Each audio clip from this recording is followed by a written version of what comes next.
Hello my dear friends, मैं आपका अपना अजीत सर और स्वागत करता हूं आपको अपने YouTube channel NCERT math solution bye Ajit sir पर।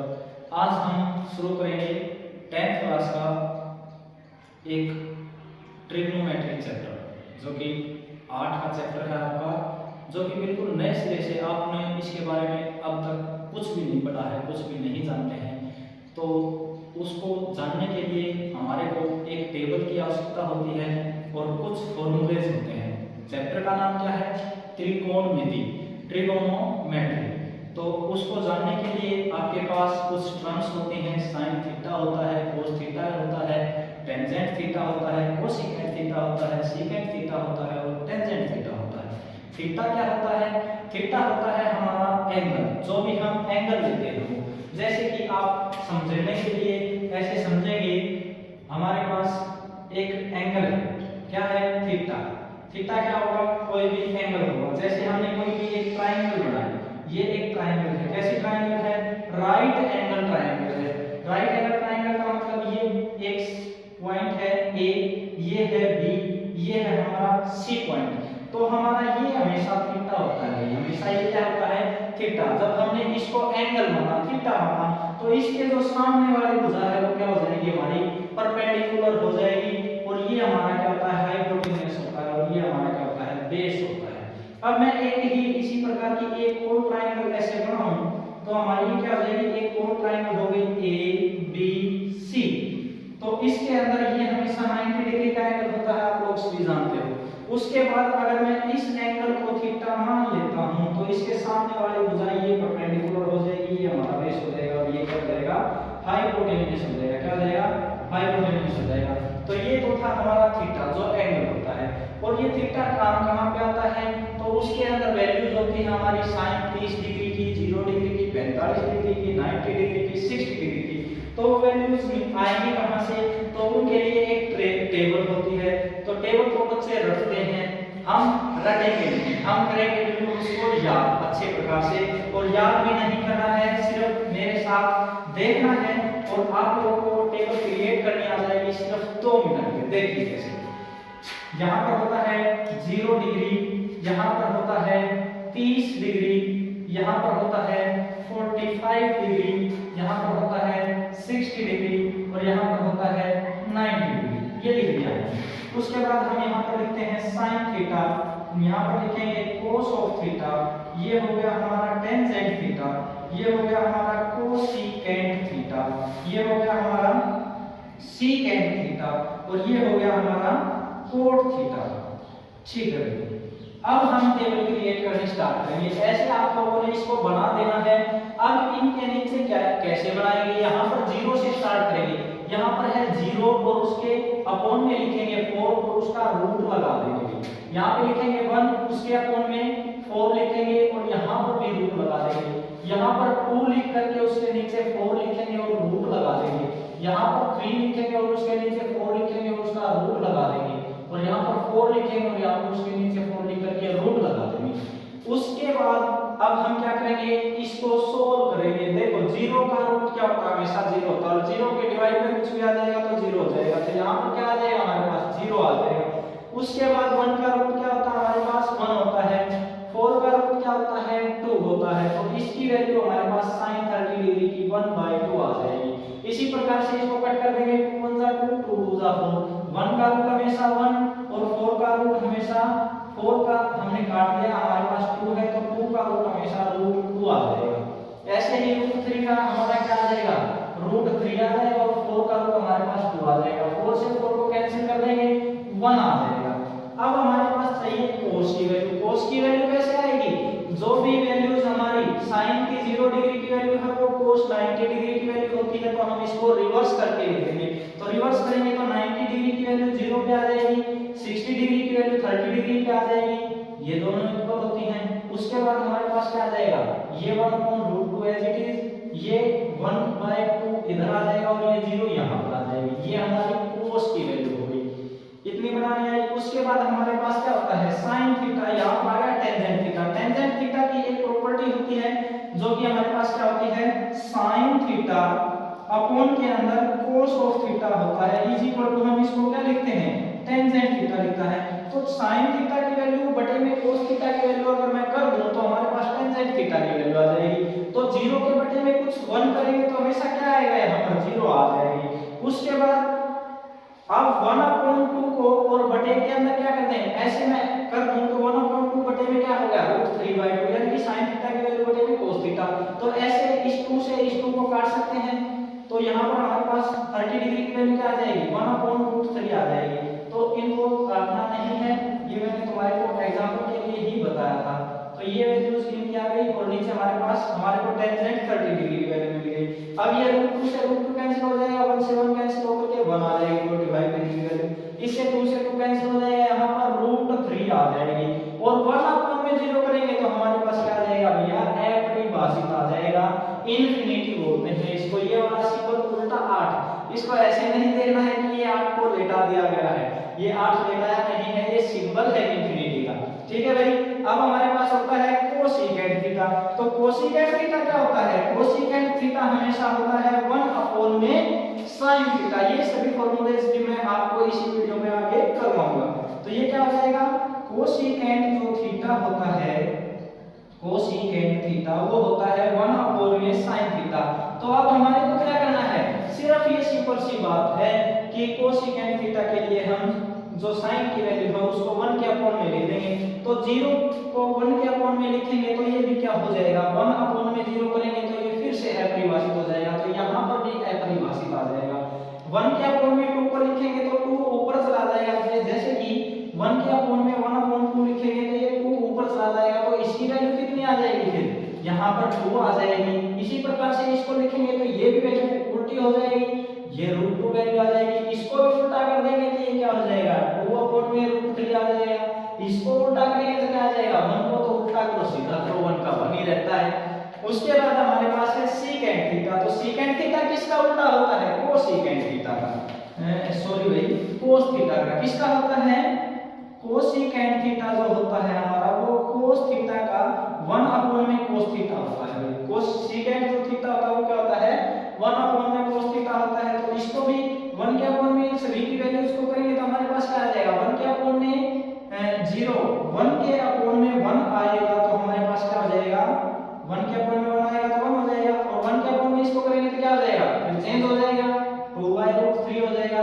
इसको 1/में करेंगे तो क्या हो जाएगा, √2 ऊपर आ जाएगा। फिर इसको 1/में करेंगे तो 2 ऊपर आ जाएगा। और इसको 1 को यहाँ पर क्या आ गया, 1/0 आ गया। फिर 1/0 को लिखेंगे तो क्या हो जाएगा, ये फिर से अपरिभाषित हो जाएगा भाई। ये वैल्यू थी कोसिकेंट की। अब हमारे पास बच गया कोट थीटा। तो इसी प्रकार से कोट थीटा किसका उल्टा होता है, टेंजेंट थीटा का। जो कोट थीटा है वो हमारा उल्टा होता है टेंजेंट थीटा का, यानी कि 1/में टेंजेंट थीटा होता है। तो यहाँ पर 1/में ले लेंगे तो क्या आ जाएगा, 1/0 करेंगे तो ये भी क्या हो जाएगा, 1/0 करेंगे तो ये अपरिभाषित हो जाएगा और ये वैल्यू चेंज हो जाएगी, नीचे वाला √3 ऊपर चला जाएगा, 1 नीचे आ जाएगा, ये 1 का 1 रहेगा, ये क्या हो जाएगा 1/√3 हो जाएगा। और ये अपरिभाषित है। अपरिभाषित का मतलब क्या है, हमारे पास 1/0 है। और अब इस 1/0 को भी 1/में कर देंगे तो ये 0, ये 0 कहां चली जाएगी, ऊपर चली जाएगी। और 0 के नीचे आएगा कुछ भी, वो क्या हो जाएगा, हमारे पास 0 हो जाएगा। बस समझ में आई क्या नहीं जाएगी। ठीक है, ये थी हमारी टेबल क्रिएट। आशा करता हूं टेबल क्रिएट करनी आप लोगों को आ गई होगी। अब कुछ फॉर्मूले हैं जो अब मैंने किए थे आप लोगों से शेयर। आप लोग सोच रहे होंगे कि ये सब क्या क्या बता रहे हैं। तो अब देखो ये सभी फॉर्मूले मैं आप लोगों को बता देता हूं। यहाँ पे ये क्या होता है, 1 sin थीटा होता है हमारा, जो sin थीटा होता है वो 1/में कोसिकेंट थीटा होता है। sin थीटा को क्या लिख सकते हैं, 1/में कोसिकेंट थीटा लिख सकते हैं। और इसके बटे में कुछ भी नहीं है, जिसके बटे में कुछ नहीं होता उसके बटे में 1 कर सकते हैं। तो ये इधर चला जाएगा और ये इधर चला जाएगा, तो हम इसको क्या लिख सकते हैं, कोसिकेंट। यहाँ पर लिख दूं मैं, अगर मैं कोसिकेंट थीटा लिखूं तो ये क्या हो जाएगा, 1/में sin थीटा हो जाएगा, कोसिकेंट उधर चला जाएगा और sin नीचे आ जाएगा। इसी प्रकार से हमारे पास cos थीटा होता है। cos थीटा क्या होता है, 1/में secant थीटा होता है। इसी प्रकार से secant थीटा लिखना होगा तो हम क्या लिख सकते हैं, 1/में cos ऑफ थीटा लिख सकते हैं। आगे हमारे पास आ गया टेंजेंट थीटा। तो हमारे पास टेंजेंट थीटा किसका उल्टा होता है 1 अपॉन में कोट थीटा। और हमने तो जब टेबल से क्या रहे थे सर तो बोला था कि सर ने कि sin थीटा अपॉन में cos थीटा होता है, तो ये वैल्यू भी sin थीटा अपॉन में cos थीटा जो है टेंजेंट थीटा की होती है। cot थीटा यहाँ पर टेंजेंट थीटा की वैल्यू क्या होती है 1 अपॉन में cot थीटा और sin थीटा अपॉन में cos थीटा। फिर आ गया हमारे पास cot थीटा। cot थीटा क्या होता है भाई cos ऑफ थीटा अपॉन में sin ऑफ थीटा, और क्या होता है भाई 1 अपॉन में टेंजेंट थीटा, 1 अपॉन में टेंजेंट थीटा। ये दो वैल्यू किसकी है हमारे पास cot थीटा की वैल्यू है, ये वैल्यू किसकी है cot थीटा की वैल्यू है। अब तीन फॉर्मूले आ गए, अब मैं इरेज करना चाहूंगा इस टेबल को, ये आशा करता हूं आपको समझ में आ गई होगी। और कुछ फॉर्मूले और हैं आपके पास दो चार, उनको और देख लेना आपको, उसके बाद आपकी क्या हो जाएगी ये आपका बेसिक क्लियर हो जाएगा 8th क्लास के 10th क्लास के 8 चैप्टर का। तो यहाँ पे क्या रहेगा कुछ फॉर्मूले और है। कैसे, पहला फॉर्मूला हमारे पास है sin स्क्वायर थीटा प्लस में cos square theta is equal to होता है 1। ठीक है, ये एक प्रॉपर्टीज है। दूसरी प्रॉपर्टी हमारे पास यहाँ पर है 1 प्लस में tangent square theta is equal to में होता है सीकेंट स्क्वायर थीटा। और तीसरा फॉर्मूला अगर मैं यहां पर लिखना चाहूं तो ये होता है 1 प्लस में cot square theta is equal to में कोसेकेंट स्क्वायर थीटा। ये तीन फॉर्मूले लिख दिए। अरे सर ये बीच में गैप किस लिए छोड़ दिया, ये इसलिए छोड़ दिया देखो भैया, अगर हम इसको और भी प्रकार से लिख सकते हैं। कैसे, इस sin स्क्वायर थीटा को हम, अगर हमारे को sin स्क्वायर थीटा की वैल्यू चाहिए तो हम इस cos स्क्वायर को उधर ले जाएंगे, तो ये इक्वल से उधर जाएगा, जमुना पार करवा देंगे तो ये क्या हो जाएगा cos माइनस का हो जाएगा। यहाँ पर करते हैं ये क्या हो जाएगा sin square theta is equal to 1 minus में cos स्क्वायर थीटा। ऐसे भी तो हो सकता है। अगर हमारे को cos की वैल्यू चाहिए, cos स्क्वायर थीटा की वैल्यू चाहिए, तो हम इसको क्या लिख सकते हैं, ये sin को उधर भेज देंगे तो क्या हो जाएगा 1 माइनस में sin स्क्वायर थीटा हो जाएगा। ये दो प्रॉपर्टी किससे निकल के आ गई, इसी बात से। एक बात आप लोगों को याद थी, दूसरी वाली बात आपके पास आ गई। अब आपने को क्या करना था, मान लो sin की वैल्यू चाहिए थी तो हम क्या कर सकते हैं, sin स्क्वायर थीटा चाहिए तो, और हमारे को वैल्यू चाहिए थी ये sin स्क्वायर थीटा की वैल्यू थी, हमारे को तो sin की वैल्यू चाहिए तो हम क्या कर सकते हैं, बोथ साइड रूट कर सकते हैं, बोथ साइड रूट कर सकते हैं। कोई भी प्रॉपर्टी जो यूज करते हैं तो दोनों साइड करते हैं तो रूट स्क्वायर से क्या कैंसिल कर देते हैं, रूट कैंसिल कर देते हैं, तो हमारे पास sin थीटा की वैल्यू आ जाएगी अंडर द रूट 1 माइनस में cos स्क्वायर थीटा। ठीक है भाई, अब ऐसे ही इसकी वैल्यू निकाल लेंगे तो ये क्या हो जाएगा, tangent square theta is equal to में सीकेंट स्क्वायर थीटा माइनस 1 हो जाएगा। और अगर टेंजेंट को उधर भेज देंगे तो क्या हो जाएगा, 1 की वैल्यू इधर से आ जाएगी, सीकेंट स्क्वायर थीटा माइनस में टेंजेंट स्क्वायर थीटा हो जाएगी। इसी प्रकार से अगर मैं कोट को उधर भेजूंगा तो 1 इज इक्वल टू में क्या हो जाएगा, कोसेकेंट स्क्वायर थीटा माइनस में कोट स्क्वायर थीटा। और अगर यहां से कोट स्क्वायर थीटा रखेंगे तो क्या हो जाएगा, कोसेकेंट स्क्वायर थीटा माइनस 1। ये बातें इतनी समझ आ रही होंगी आप लोगों को, आशा करते हैं। तो यहां से आप लोग किसकी वैल्यू निकाल सकते हो, रूट लगा करके टेंजेंट की वैल्यू निकाल सकते हो टेंजेंट स्क्वायर से। तो यहां पर क्या हो जाएगी, यहां से अगर टेंजेंट की वैल्यू निकालेंगे तो क्या हो जाएगा, टेंजेंट इज इक्वल टू में under the root secant square theta minus 1। और यहां से कोट की वैल्यू निकाल सकते हो, क्या हो जाएगी, cot theta is equal to root cosecant square theta minus 1 हो जाएगी। इतनी बात समझ में आई होगी आप लोगों को। और इतने फॉर्मूले थे ये, कुछ एक फॉर्मूले और होते हैं जो इस एक्सरसाइज में आगे वाली एक्सरसाइज के अंदर यूज होंगे। जैसे कि हमारे पास होता है, जो आप छोटी क्लास में पढ़ के आए हो, a - b के होल स्क्वायर का फॉर्मूला ये होता है a square minus a square plus b square minus में 2ab। और एक फॉर्मूला होता है a प्लस b का whole square is equal to में a स्क्वायर प्लस में b स्क्वायर प्लस में 2a।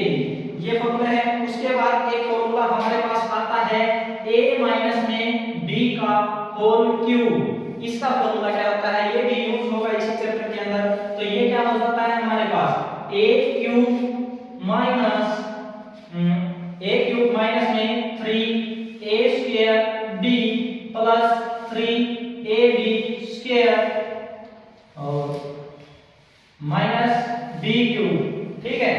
और एक फॉर्मूला हमारे पास होता है a प्लस बी का होल क्यूब, तो ये फॉर्मूला होता है हमारे पास a क्यूब प्लस में 3a square b plus 3ab square plus b cube. एक फॉर्मूला और होता है हमारे पास a minus b, a cube minus b cube is equal to में क्या होता है a माइनस b और a square plus b square plus ab। बस कुछ एक फॉर्मूले थे ये जो आप लोगों ने सीखे, आशा करता हूं आप लोगों को समझ आया होगा। अगर आप लोगों ने मेरे द्वारा समझाए गए इन फॉर्मूलों को याद कर लिया तो आप लोगों का बेसिक्स जो है क्लियर हो जाएगा। अब ये देखो sin थीटा cos थीटा और एक टर्म यूज होती है इसके अंदर, मजे वाली बात तो रही गई हमारी कि भाई पंडित बद्री प्रसाद हर हर बोले, उसको तो हम भूल ही चुके थे। तो देखो ये क्या होता है भाई, sin थीटा क्या होता है, cos थीटा क्या होता है, tan थीटा। एक ये होता है पंडित बद्री प्रसाद हर हर बोले, सोना चांदी तोले। ये क्या लिखवा दिया सर, ये लिखवा दिया सर परपेंडिकुलर अपॉन में हाइपोटेनियस, ये हो गया बेस अपॉन में हाइपोटेनियस और ये हो गया परपेंडिकुलर अपॉन में बेस। तो जब हम एक राइट एंगल ट्रायंगल हमारे पास मिलेगी हमारे को और उसके अंदर कोई भी एक थीटा मिलेगा, ये हमारे को नाम दे दिया हमने ए बी सी, ये राइट एंगल हो गया हमारा।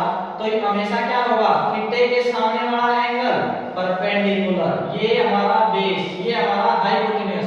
अरे सर ये टर्म्स तो शुरू में बताई थी आपने, देखी देखी लग रही है। हाँ भाई यही है, परपेंडिकुलर अपॉन में हाइपोटेन्यूस, यानी कि AB अपॉन में AC क्या हो जाएगा, AB अपॉन में AC इज इक्वल टू में ये सोना चांदी तोले, ये है भाई sin थीटा, क्या हमारा sin थीटा, और ये चांदी से बन गया cos थीटा, क्या बन गया हमारा cos थीटा, और ये क्या है टेंजेंट थीटा।